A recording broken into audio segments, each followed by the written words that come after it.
Yo, what is going on? And welcome to another episode of the Urban Pitch Podcast, the beautiful game of life, part of the Believe Network. I'm Ramsey Abushala, editor-in-chief of UrbanPitch.com. Bridget Flores, executive director of Vibes, by herself Julio. on the couch. No Julio, nobody next to her. What's going on, Bridget? Nobody next to me. It's been a week, but we're here, you know.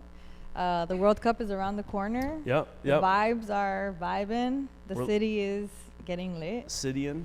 Yeah. The city is citying. citying. We're about a week, just over a week to go Jesus. to the World Cup. I can't believe that. And things are getting real. Like things feel like, you know, we're talking about hypotheticals or, you know, Our like predictions, yep. all this and that. Now, like everything starts. Rosters are being secured. Watch parties, fan zones are happening. Yeah, like, it's all coming. It's all happening right now, and it's like, I don't know, like it's this weird energy going around, and I'm super excited. I couldn't be more excited. But you mentioned the rosters, the big news to hit earlier this week. Now it'll be a week old, so like you've heard all the hot takes around who was left off and who was brought on to the U.S. men's national team roster. But Mauricio Pochettino named his 26-man roster for the World Cup. Not officially official yet. Like there's still, you know, some time for injuries in case something happens in the next few weeks. But for all intents and purposes, this is the who we're gonna see. And the Guardian leaked the roster a few days before, and turned out to be the right names. And people, of course, they're up in arms over some of the snubs, big ones: Diego Luna, Tanner Tessman, Aiden Morris. All three midfielders, 10 defenders that we brought, which was another big point of contention. But what is your thoughts overall on like the hoopla and like the backlash and everything that's been going on around this team? And it seems to just continue, like that energy continues to just kind of like hover over the U.S. men's national team. I mean, I'm not trying to say that I'm on one side or another, but I think Pochettino is one guy. He's one coach. There was like over 50, 60 guys at training camp. Yeah, like 55 like provisional names that they named. That he has to submit, right? I mean, that's a really big responsibility. That's a really big decision for him and his team to make. I think overall, as I've been more intentional about following the U.S. men's national team and their come up from 2022 to this year's World Cup, I like the names that I saw on the list. I'm excited. I'm looking forward to it. I think the generation that they have on it is pretty big, and I feel like there's like hope. I don't think that he can make everyone happy. Like he's gonna have to make decisions that not everyone's gonna be okay with, and I think that's what comes with having the spotlight on you, but also that's what comes with any national team that's about to join the World Cup. Like not every player that we want is gonna be named, you know, and like, there were some big surprises. For example, Diego Luna not making it, and then also Gio Reyna, being named was kind of like he was kind of on the bubble, you know? And then Zendejas over Luna. Zendejas over Luna, and then I think the big ones, right, in the midfield, you have Christian Roldan, Alejandro Zendejas, and Gio Reyna. We're kind of like the three. You know, I feel like most of the people like had a pretty good idea that they were going to be on the roster, and people are freaking out that, you know, even Yunus Musa, who I know, like 4 years ago looked like he was going to be the midfielder of the future. We were all big fans of Musa. I loved the way he was playing in 2022, and then just kind of like, you know, things didn't really work out for him. He turned down a call up for the Gold Cup last year. Probably didn't help his case. Hasn't been in the best form with Atalanta. They just announced that they're not going to pick him up for a long-term loan spell. He's going back to Milan, and things haven't worked out for him at Milan. So it's been a tough go for him. And I think people that were hopeful that he would make the roster, I think, were a little bit too optimistic, and they're putting too much stock in the mystique of European football, and like, you know, there's this whole MLS versus Europe debate that goes on and gets toxic, and I ignore all of it because none of it is productive, and I think you brought up a good point, Bridge. People are going to freak out regardless. And there's no set list of names that would have made everybody happy. No, like somebody's going to be hurt. Somebody's going to get their feelings hurt. And I'm with you. I like this roster. I think this is for the most part, pretty solid group in terms of who he could have brought. This is like as close to the best 26 that he could have brought. And there was no huge snubs. Like even I like Tanner Tessman a lot, and I think he probably deserved to be on the team. But was he going to play a huge role? Maybe not. And I understand that the midfield depth necessarily isn't there, and it was already kind of hinging a lot on Weston McKennie and Tyler Adams, and now that kind of puts even more pressure on them to, number one, stay healthy, and number two, not get any yellow card accumulation suspensions. So I understand that. But for the most part, I think this is a pretty good roster, and I'm never optimistic about this team just because it's like not smart to be, but I think we can do some damage with the names that are put out there, and I was looking at some of the potential the starting 11s, and I like it, and having the back five with the two wing backs, that's really dynamic with Anthony Robinson and either Timothy Way or Serginho Destro, whoever they put back there, really can get up the flanks, and so that plays well to our team. And I think people are just they're addicted to being outraged. Yeah, they like to stir the pot. They like to be dramatic, which once the games start, a lot of the attention is going to be locked into the team, the players. Yeah. Possibly if we had this person, this would have happened, whatever. But I've heard and I've seen a lot of people talk about how Pochettino maybe focused a little more on deepening the back lines and holding down the defensive method. That's why we bring 10 defenders. Exactly, right? And then also giving Tim Ream another opportunity, one of the biggest veterans. He's 38. The pace isn't what it used to be. Right. I don't think he's going to be a full 90-minute guy, but he provides some passing abilities that a lot of other guys on the roster don't have. And so he, not only that, but he's an experienced dude. He's been there. He's done that, whether it's in the Premier League or at the World Cup. He has that he's the veteran presence in that. And I think Christian Roldan is another person that's why he got brought on, because he's a kind of that locker room leader type dude. But yeah, I think the fan base, and we talked about this a lot, they just love to be mad. I think it's just it's a pattern that they have outside of their lives too.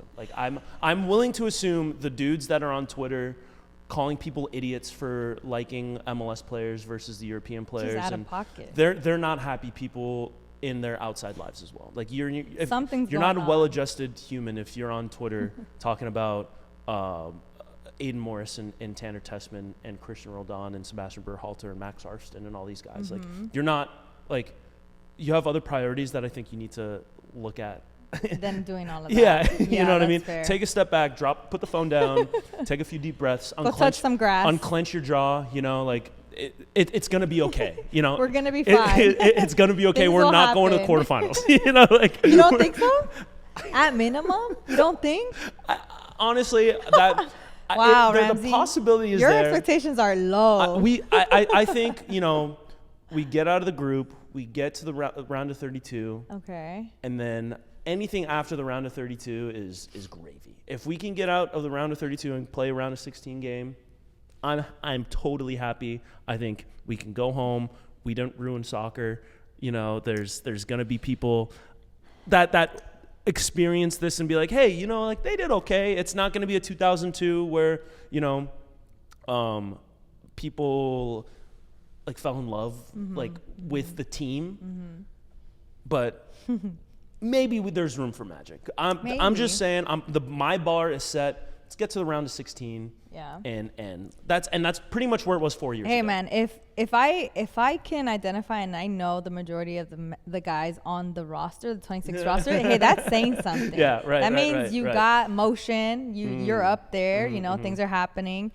I'm gonna be optimistic for the U.S. men's national team, and I'm gonna say that the squad that they have is a good one, and they're gonna make things happen. And there's a lot of diversity.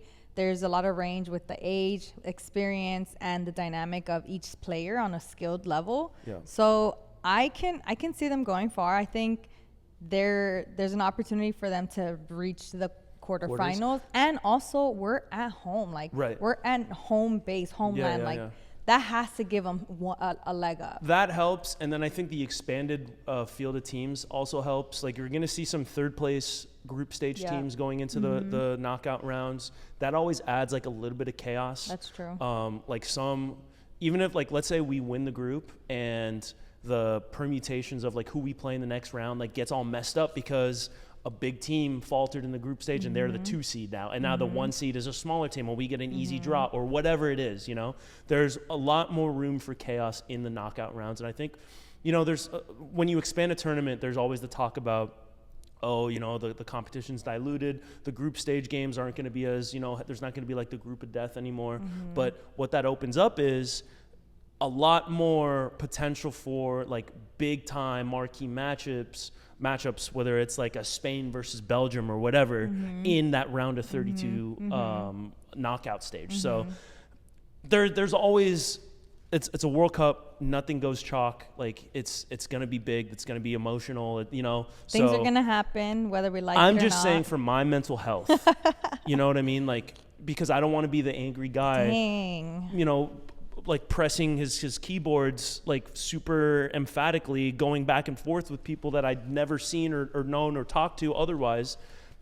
For your mental health, set a low bar, and then anything else after that is gravy. Not for yourself. For yourself is always like, I got to achieve X amount. But for your sports teams, for all of the stuff that comes, like, that you don't have control of yourself, you'll be a much happier person if you be like, hey man, I'm an Arsenal fan. Like, if we won the Premier League this year, I was ecstatic. I wasn't like on like biting my nails, and maybe I'm not a real fan or whatever you want to say, but I wasn't. If we bottled it, you know, it is what it is. Okay. You know, I've gone past that, and before, earlier versions of me would have been, you know, my whole week's ruined because the Lakers, you know, lost in the first round of the playoffs or whatever it is. Like, sports teams. You're telling the right person. I'm a Mexican national team fan. Yeah. Like, this is why I'm staying single for the summer, because I'm gonna have 11 men on the field stressing me out. I don't need one addition in my life to go have me going 13, crazy. You know?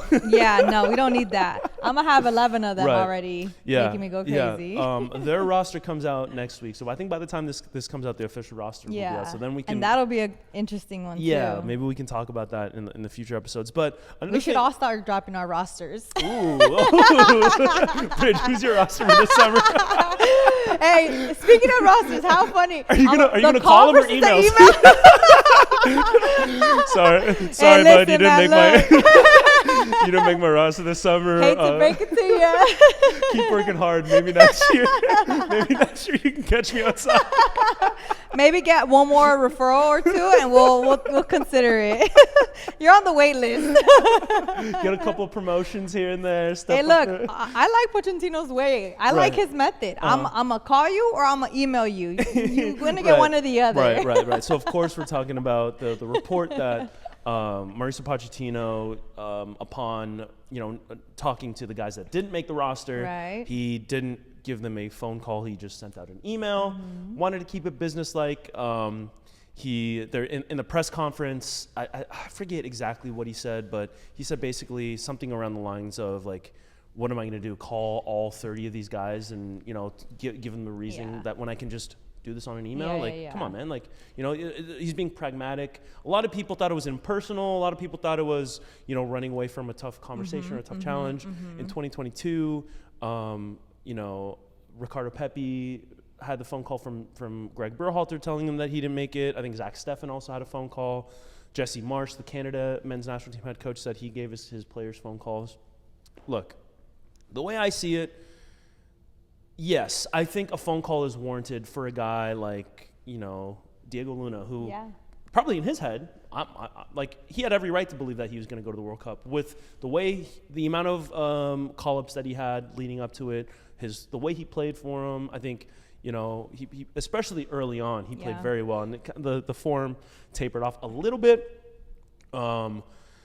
Maybe, give him a call, and especially because he changed his alliance. Like, he could have been Mexico or U.S., and he chose the U.S., so maybe you give that guy a call. But then if you give him a call and then someone else, you give him an email, then all of a sudden it stirs, why did he get a call and why didn't I get just an email? So, but I think you bring up a good point, because with Diego Luna, I feel like he's done a lot to show and push his loyalty to the U.S. men's national team. And I think that in the very beginning when that happened, a lot of Mexico fans and the Mexican side was like super against it, and they were talking smack and being like, why would you pick the USA over the Mexico, blah blah. But he stuck to it. He showed the commitment. He put in the work. He also, I was listening to our friends, the Cooligans, because I think they were at the viewing of the they reveal. were the hosts, I think. Or they were on stage. I saw them on stage. Shout out to the Cooligans. Yeah, they're doing crazy stuff. Yeah. And they were talking about how Diego Luna has been portrayed on a lot of different campaigns and ads. Yep. The front facing. He was the jersey release. Yes, he was for the World Cup. He's been everywhere. Yeah. He's been in for the most part, in majority of the campaigns for the World Cup. Now, granted, Pochettino did say that just because they're on ads and commercials doesn't mean they're making the roster, which is fair. But the fact that all of that adds to him potentially being named and he isn't, I feel like that warrants a call. Yeah. Like a little one-on-one. Yeah, and then I think if you're, somebody that, was on the roster but, wasn't really expecting it, and then they see, Diego got a call but I didn't get a call. But I understand it. You can be maybe a little bit understanding, but at first when I heard, I just thought it was another thing. Oh, they're getting upset at this. They're anything that he does will get upset. And I was like, if he wants to send an email, that's fine. Yeah. And I was on that kind of side until I saw Alexi Lalas agreed with that, and he was like, and then I was like, oh man, I'm on the same side. I'm on the wrong side. Maybe I gotta think about this a little bit longer. I don't know. I feel like the call versus the email.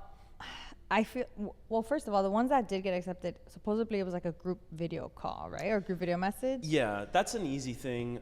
But, you look at other countries like the Brazil, like João Pedro did a full-on watch party, and that's how he found out. That's what I'm saying. So that's what I was thinking about with this. Like, why wasn't this more of like a thing where they all come together and you have to face them regardless? So why not make it a little bit more, create a norm to it where it feels comfortable to sit in the uncomfort of, hey, I might make it or I might not. Kind of like the draft, the NBA draft.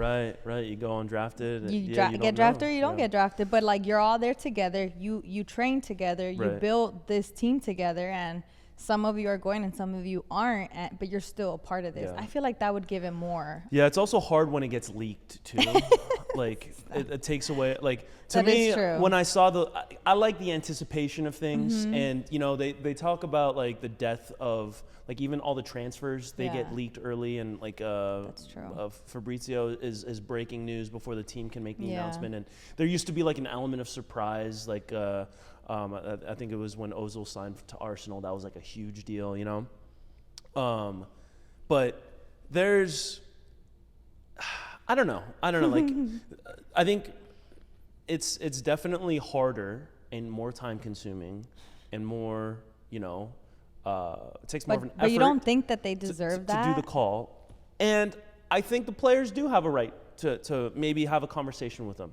But at the same time, it's bro, sometimes when you're on a call and you're getting bad news, you're just bro, you couldn't just email this to me. You know what I mean? So I don't know. It seems it's definitely more impersonal. It's definitely more cold.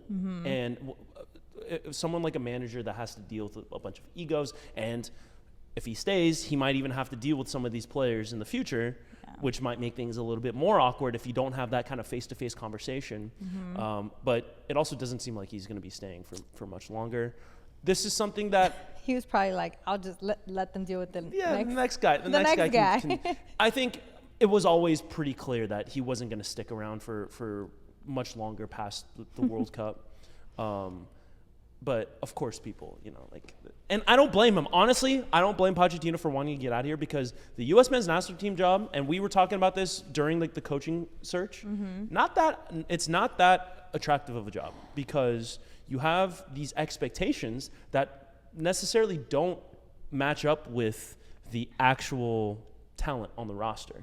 The expectations, it's kind of like dating a dude that's like, he wants all of this treatment when he doesn't pull his weight, and he wants, when I get home, I want this and this done and this done. And like, he's out here doing nothing all day. You know what I mean? Setting the standards, but he's not giving any. Exactly. Yeah. And so like, nobody wants to date that guy. Nope. Nobody. And this whole conversation could have been about dating, by the way. Like literally setting expectations, getting a call, getting a text. Everything is about it. This is what everything in life is about, Relationships. And so that's kind of what the U.S. men's national team job seems like to me. It's like, you really want to date that guy? Like, are you sure? Like, what do you see in him? Do you really want to go there? Yeah, exactly. Deal with all the baggage, the drama. Right.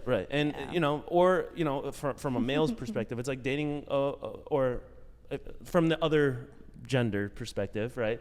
We want to be inclusive here on the podcast. Like, right? It's like a girl that wants the princess treatment, and they're not, and they don't. There has to be like a two, like it has to be like both sides, right? And you can't have one without the other. And right now, it seems like the expectations for this U.S. men's national team and the media and the fans and all, it's like a little bit of a toxic atmosphere that you live with if the players are good, and you kind of, and like, if the dude like wants, like he's asking for all this stuff, but he provides and does all this stuff and does other things for you and like makes you feel good, maybe you deal with the princess, like you treat him like the princess that he wants to be treated like, you know what I mean? But if the math isn't mathing and there's an imbalance, you don't want that. So like in Brazil, right? Leave. The Brazil coaching job, also not a very glorious job before Ancelotti was there. Like, it was like kind of like I've never heard of these guys' list. If you look at the list of Brazilian national team coaches and national team coaches across the board, it's not like this is the pinnacle of coaching. Like most coaches want to be at a club. Yeah. So, and you look at a guy like Pochettino, has a pretty, if you look at it from far away, it's a pretty good looking resume. But upon closer inspection, it's like, oh, he ended here like this, he ended here like this, he ended here like this. Not exactly the greatest, and we talked about this too. He gets held to this pedestal, and all of a sudden he makes a few decisions, and people are like, you know what? Like he's Pochettino, like he's been at Tottenham, he's been in Chelsea, all these places. Like like we trust him. He's at PSG, And then all of a sudden things start happening, and then it's back to the old U.S. And then, we're treating him like Berhalter. We're getting mad at him. We're saying that he doesn't care about this. He has one foot out of the door. He's already talking to AC Milan. I think it's just like the job itself, and overall, like I think it's a tough job to take on, and people are gonna be very quick to judge you for anything, like whether it's good or bad. Like look at Por Dos Santos in LAFC, like. Things were going so well, and then the minute that just reality kind of hits, things take a turn, and people start to like turn their backs, and like you can't even breathe without people coming at you for but then that's what comes with anyone in the fame and the spotlight. Things change. It comes with the job, but some places you can live with it because, and I think the U.S. in terms of like. There's worse places to be, but it's not necessarily like the most ideal. And like the federation has had issues. Matt Crocker left. To me, brother, go free. Like you this is another stage in your career. Go find a club. Do your thing. For Make another something 2 happen. years. 2026 World Cup. Give us something to look forward to. And then go on about your business. And then the U.S. probably will hire Berhalter. Berhalter back. the third installment of Triple G. Jesus. So, yeah. It's possible. Who knows? I don't know. The manager market is thinning, as seen with. Maybe Julio gets his wish and Thierry comes around. Yeah. Highly doubt it, but you know, it at could. this point, stranger things have happened, and you know, like you see someone like Pochettino getting even interviewed for AC Milan, who fired their coach before or at the conclusion of this season. You know, like the whole carousel of coaches just keeps spinning around and around and around, and it feels like every coach has a 2 or 3 year shelf life before they get, you know, pushed out and moved on. And, you know, Jose Mourinho is back at Real Madrid. Like, you know, like all this stuff is really, you know, like unless you're someone like Didier Deschamps, who's been at France for like, you know, 4 or 5 cycles, or it feels like that long. It's never going to be you're not going to be there for a long time regardless. So get out of here. You did your thing. You know, you learned some things. You did good. You did bad. On to the next. On to the next. That's my thing. Let's not make this a saga. Like Ariana Grande said, thank you, next. Yeah, exactly. And then to me, like, we don't want to drag this on and make this way longer than it needs to be. We don't want another Berhalter situation where it's like, you know, well, you know, let's bring them back. Because, again, going back to relationships, it never works. Don't never go back works. to them. Yeah. Ain't, if it didn't work the first time, it's not going to work the second time. Yeah. Okay, Bridge. That's what this summer's gonna be all about. What else do we got? Bridge? World Cup vibes. The vibes are vibing, as we said. The city's been outside. We've seen so many LA soccer celebrations, soccer community building. This past weekend, we saw that I know of 3 different soccer events. Right, Mid City Mercado had their Taco Super Torneo. We saw Kids of Immigrants and Nike hold their Toma on the Hill. And I'm missing the third one. Was that the fashion one that you went to with Oh, that's right. Yeah. And then Drafted. I was literally there. Yeah.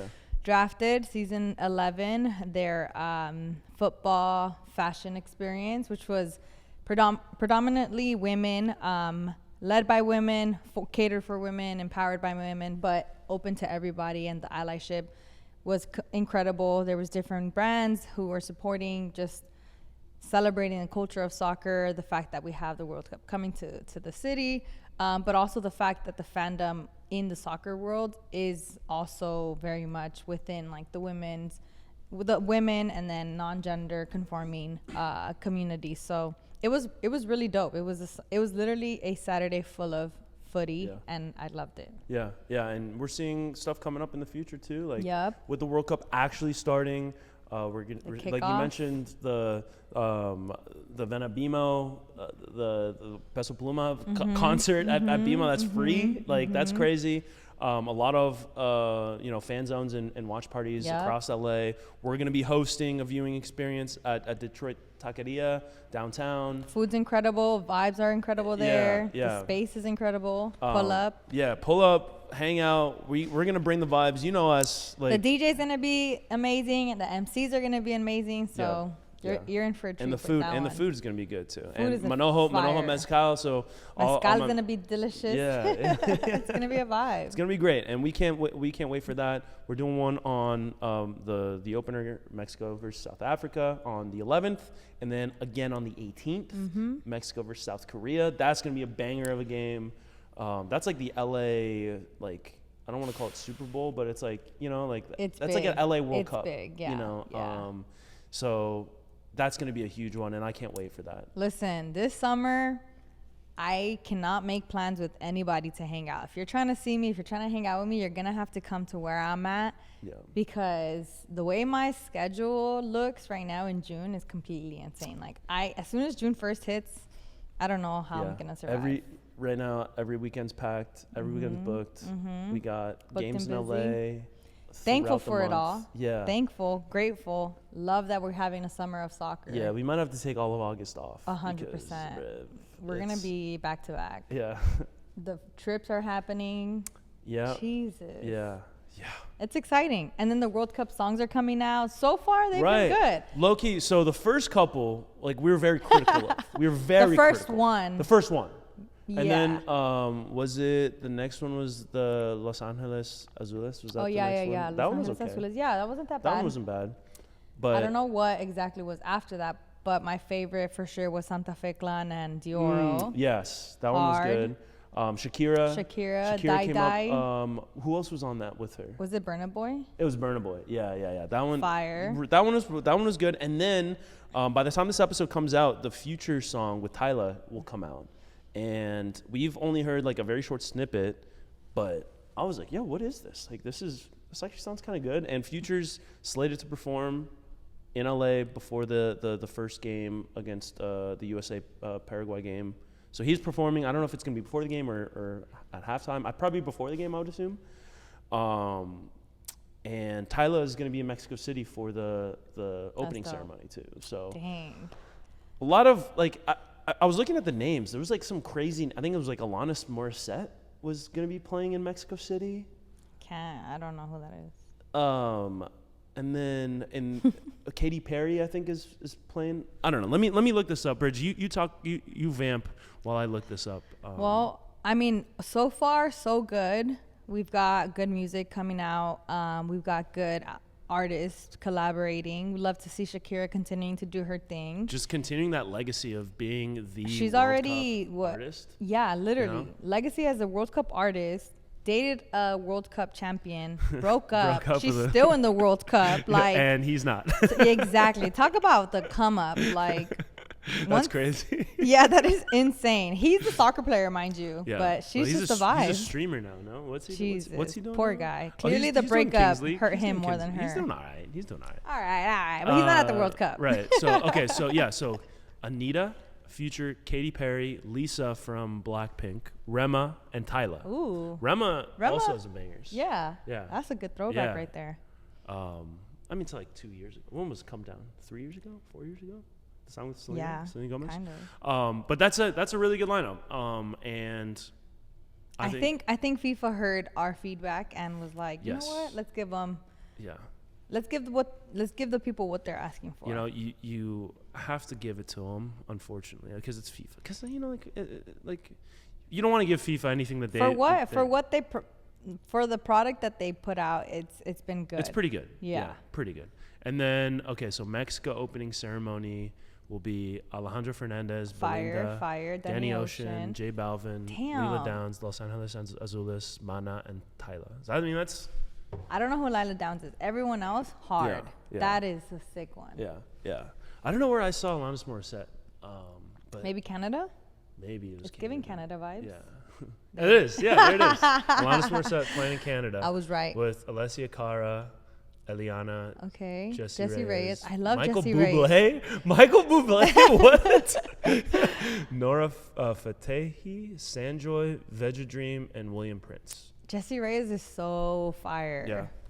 Okay, overall, good. Michael Bublé. What's Michael Bublé gonna play? That's kind of funny. But shout out to Canada. Canada's doing it big too. And Alanis Morissette, she's you I know. Okay. That's a great karaoke Go song. off, Ramsey. Yeah. Okay, but summer, keep it tapped in because we got some exciting stuff. We're going to be in Dallas next week for the Red Bull Coated Cleats event. So we'll be doing a live podcast, shout out there. Or not a live podcast, but we record on location. So we got that. We got the Detroit experience come through. Other stuff that's still, being finalized. So we'll put that up. Follow us on Instagram. Like us on Keep It Tapped In. All that. TikTok. We'll be outside. Whatever the kids are on these days. But we'll be outside, and we can't wait. So this is kind of like the last episode before we're out there.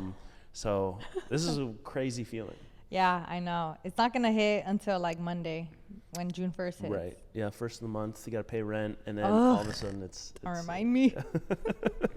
All right. You got anything else? Any last shout-outs, Bridge? No. Roster updates? Yeah. Keep it tapped in. Trying to be on the roster. Hit me up. Right. We'll see. Get a phone call? Bridge, send your resume. Are you doing phone calls or emails?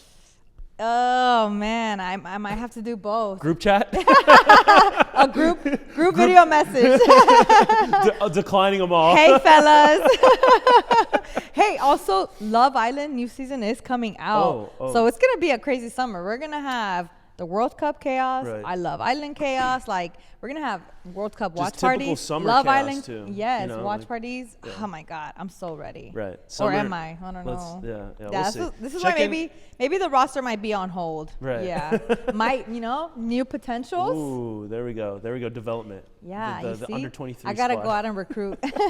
So I'm going to be on site if you're trying to pull should up. be recruiting. So if you don't get the email or text, just keep refreshing. It's a busy Just keep summer. refreshing. Yeah, just hold off. Yeah. Stay in line. If you haven't voted yet, stay in line. This has been another episode of the Urban Pitch Podcast, a beautiful game of life.